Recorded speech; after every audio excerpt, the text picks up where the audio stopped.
آج 3 شعبان المعظم اور جمعۃ المبارک کا خوبصورت دن ہے۔ تمام اہل اسلام کو، امت مسلمہ کو 3 شعبان المعظم یعنی امام حسین علیہ السلام کی ولادت کی بہت بہت مبارک ہو۔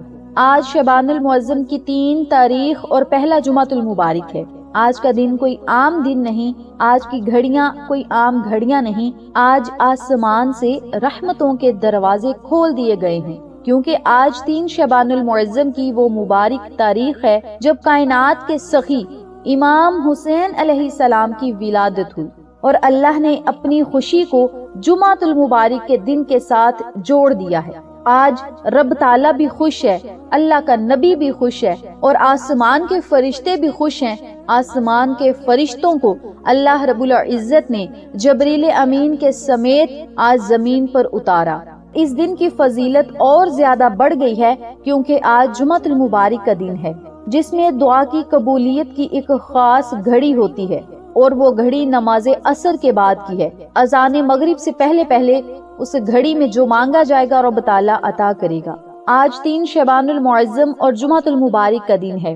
وہ دن ہے جب فرشتے بھی اللہ سے اپنی بخشش مانگتے ہیں، مغفرت مانگتے ہیں۔ جب مولا حسین علیہ السلام اس دنیا میں تشریف لائے تو مدینے کی گلیوں میں نور ہی نور تھا۔ اللہ نے جبریل امین کو حکم دیا، جاؤ میرے محبوب کو مبارکباد دو۔ جبریل امین جب گزر رہے تھے تو انہوں نے دیکھا ایک فرشتہ جزیرے پر تڑپ رہا تھا، اس کے پر جل گئے تھے اور اڑنے کی طاقت کھو چکا تھا۔ پطرس نے رو کر کہا، اے جبریل مجھے بھی ساتھ لے چلو، سنا ہے آج اللہ کی رحمت کا دروازہ کھلا ہے۔ جبریل علیہ السلام اسے اٹھا کر دربار رسالت میں لے گئی۔ آقا علیہ الصلوۃ والسلام نے اس کی یہ حالت دیکھی تو آپ صلی اللہ علیہ وسلم کی آنکھوں میں آنسو آ گئے۔ آپ نے فرمایا، پطرس پریشان نہ ہو، آج جو پیدا ہوا ہے وہ کائنات کا سخی ہے، جاؤ اپنے جلے ہوئے پروں کو اس بچے کے جھولے سے لگاؤ، رب تعالیٰ ضرور اپنی رحمت کی بارش کرے گا۔ جیسے ہی اس فرشتے نے اپنے ٹوٹے ہوئے بازو یعنی اپنے ٹوٹے ہوئے پر امام حسین علیہ السلام کے جھولے سے لگائے، اس کے پر پہلے سے زیادہ مضبوط اور خوبصورت ہو گئے۔ وہ آسمان کی طرف اڑنے لگا اور پکار اٹھا، اے اللہ کے رسول صلی اللہ علیہ وسلم، مجھ جیسا خوش نصیب کون ہوگا؟ میں وہ ہوں جسے حسین علیہ السلام کے جھولے کی خیرات ملی ہے۔ سوچئے، جس حسین علیہ السلام نے پیدا ہوتے ہی ایک فرشتے کی تقدیر بدل دی، کیا وہ آج ہمارے ٹوٹے ہوئے دل کو سکون نہیں دے گا؟ کیا وہ اللہ سے کہہ کر ہماری خالی جھولیوں کو ہرا بھرا نہیں کروائیں گے؟ ضرور کرائیں گے۔ ویڈیو کو مکمل دیکھنے کے بعد یہ عمل ضرور کریں، یہ تقدیر، نصیب اور مقدر بدلنے کا دن ہے۔ آج فرشتوں نے زمین پر اترنا ہے۔ رب تعالی سے آپ جو مانگیں گے، اللہ کے حکم سے فرشتے وہ چیز لے کر زمین پر آج ضرور اتریں گے۔ آج پورا دن آپ کے پاس ہوگا، جب آپ کا دل چاہے اس عمل کو، اس وظیفے کو آپ پڑھ سکتے ہیں۔ آپ چلتے پھرتے، اٹھتے بیٹھتے بھی یہ وظیفہ کر سکتے ہیں، ایک جگہ پہ بیٹھ کر بھی کر سکتے ہیں۔ جو بھی آپ کا مقصد ہے، حاجت ہے، مراد ہے، اس کی نیت کر لینی ہے، اور 11 مرتبہ باوضو حالت میں درود ابراہیمی پڑھنا ہے۔ درود ابراہیمی پڑھنے کے بعد 101 مرتبہ یا حسیبو، یا غنیو، یا سمیع، ان تینوں اسم مبارک کو اکٹھا پڑھ کر ایک تصور کرنا ہے، اور 101 مرتبہ ان کلمات کو پڑھنے۔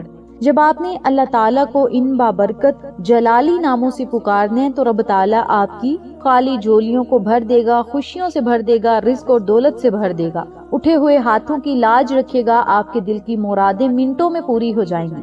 101 مرتبہ جب یہ اسم پاک پڑھ لینے ہیں، پھر آپ نے صرف 7 مرتبہ سورۃ الکوثر پڑھنی ہے۔ سورۃ الکوثر دشمنوں پر فتح حاصل کرنے کے لیے، گھر میں برکت کے لیے، دل کو سکون کے لیے، ذہنی اور جسمانی اور روحانی سکون کے لیے یہ سورت مبارک بڑی طاقتور ہے، اور اس سورت کو پڑھنے سے دل کو سکون بھی ملتا ہے، پریشانیاں ختم ہوتی ہیں، نا امیدی امید میں بدل جاتی ہے، ناممکن حالات ممکن میں بدل جاتے ہیں، حاجات جو پوری نہیں ہو رہی اس عمل کی برکت سے وہ ضرور پوری ہو جائیں گی۔ تو آپ نے کیا کرنا ہے؟ 7 مرتبہ سورۃ الکوثر بھی پڑھنی ہے۔ سورۃ الکوثر پڑھنے کے بعد 100 مرتبہ استغفر اللہ استغفر اللہ استغفر اللہ کا ورد ضرور کرنا ہے۔ آخر میں پھر 11 مرتبہ درود پاک پڑھ کے اللہ رب العزت سے خصوصی دعائیں کرنی ہیں۔ آج کے مبارک دن اور امام حسین علیہ السلام کی ولادت کے صدقے ہمارے تمام صغیرہ و کبیرہ گناہوں کو معاف فرما۔ اے ہمارے پاک پروردگار، جو بے روزگار ہیں انہیں غیب سے رزق حلال عطا کر، جو مقروض ہیں ان کے قرض ادا کر۔ مولا، ہمیں دنیا اور آخرت کی ہر کامیابی عطا فرما، ہمیں ذلت کی زندگی سے بچا، عزت و آبرو والی زندگی نصیب فرما، ہمیں ذلت سے بچا۔ مولا، جس طرح فرشتے کے ٹوٹے ہوئے پر جڑ گئے آج کے اس بابرکت دن، ایسے ہی ہمارے ٹوٹے ہوئے نصیب بھی جوڑ دے، ہمارے ٹوٹے ہوئے دلوں کو جوڑ دے اور سکون عطا فرما، ہماری زندگیوں میں خوشحالیاں اور کامیابیاں عطا فرما، پریشانیوں کو ختم کر کے اپنے خزانوں سے خوشیاں عطا فرما۔ آمین ثم آمین یا رب العالمین۔ ویڈیو اچھی لگی ہو اپنے پیاروں کے ساتھ، جاننے والوں کے ساتھ ضرور شیئر کریں تاکہ تمام لوگ اس وظیفے سے مستفید ہوں، ہم سب کو صدقہ جاریہ کا ثواب ملتا رہے۔ کامنٹ باکس میں ایک مرتبہ اللہ اکبر ضرور لکھیں تاکہ نیکیوں میں آپ کا حصہ شامل رہے۔ انشاءاللہ پھر کسی نئے وظیفے یا اچھی معلومات کے ساتھ آپ کی خدمت میں حاضر ہوں گے۔ تب تک کے لیے اجازت دیں، اللہ نگہبان۔